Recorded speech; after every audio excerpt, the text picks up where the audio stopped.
Good afternoon, everyone. My name is Daniel Duplon, and today I will discuss about sampling, population and sample, and then the probability sampling method. We will first discuss about sampling. Sampling is a process of selecting an accurate representation of a unit or sample from a population of interest. It is not just about simply picking or choosing your sample. There is a process of selecting them, and an accurate representation must be derived from it. An accurate representation of a sample from a population. When we say population, one illustration is it is illustrated just like an ocean. A sample is illustrated as an aquarium. An aquarium is an artificial pond, or an aquarium represents an ocean.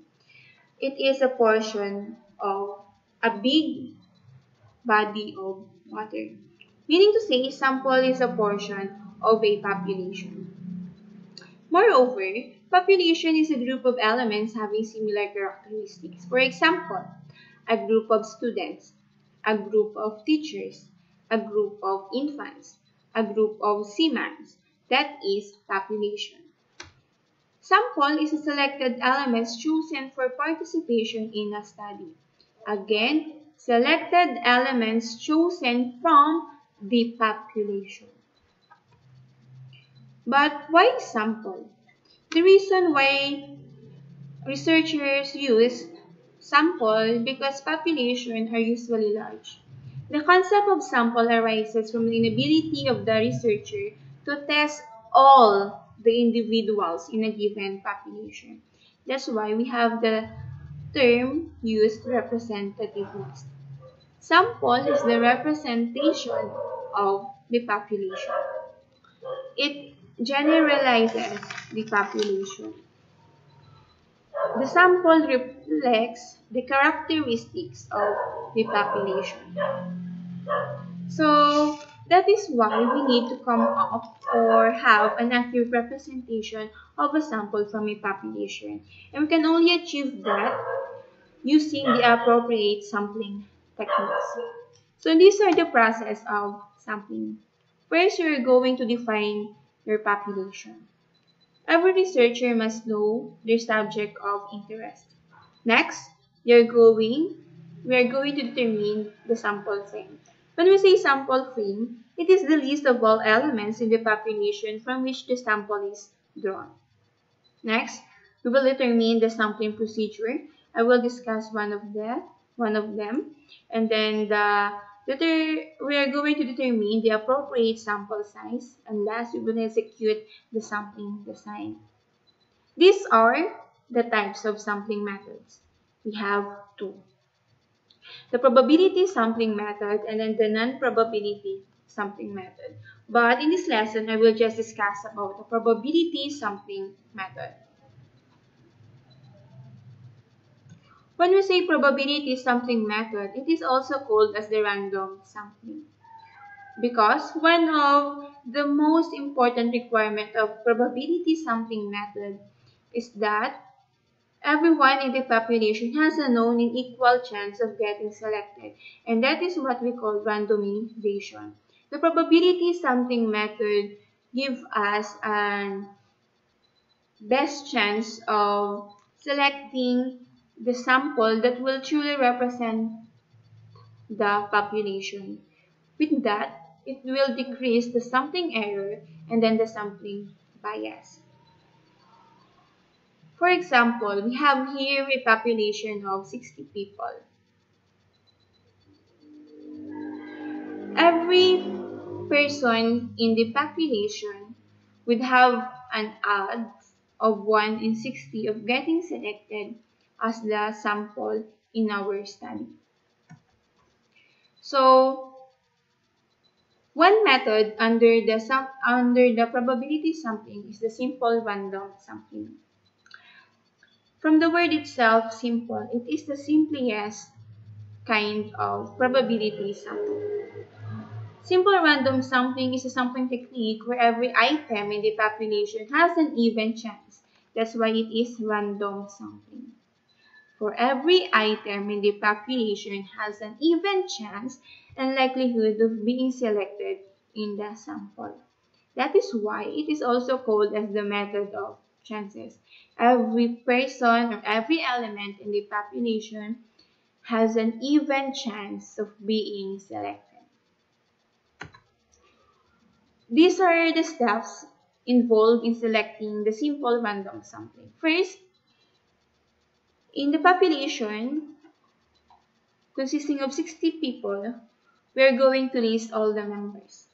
And then each member, we will mark it with a specific number. Since our population has a two-digit number, we will mark each member from number 01 to 60. Second step is we will randomly select a sample from the population using three methods: method of lottery, random number tables, and random number generator software. Let us discuss the method of lottery. Method of lottery is the oldest method and is a mechanical example of random sampling. So how do we do this?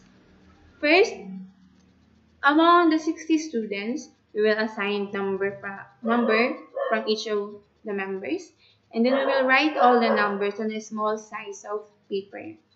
The paper size must be of the same size. Otherwise, the selected sample will not be truly random. And then those papers will be kept in a small bowl or in a hat. Thereafter, we will decide the sample size.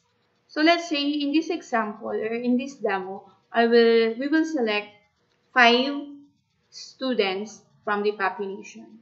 So we will mix the slip of papers in the small bowl, and then we will pick one and then mention the sample, mention it, the number written on it, and then this paper or that number or that particular student will be included or will be part of our sample. And then mix it again, pick the second one, the third paper, the fourth, and then the fifth. And then those 5 students or 5 slip of papers will be part of our sample. Simply as that. Second one, the use of random numbers.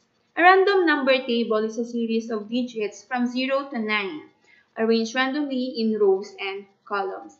It is usually written in a 5-digit number, just like what is shown in the presentation. It generated since 1927. This is just a part of the table of random numbers, since in every statistical textbook, they have this table of random numbers, and it is usually in 4 or more pages. So I'll just get part of it.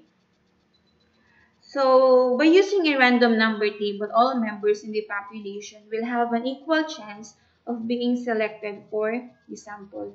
So this is how we do this.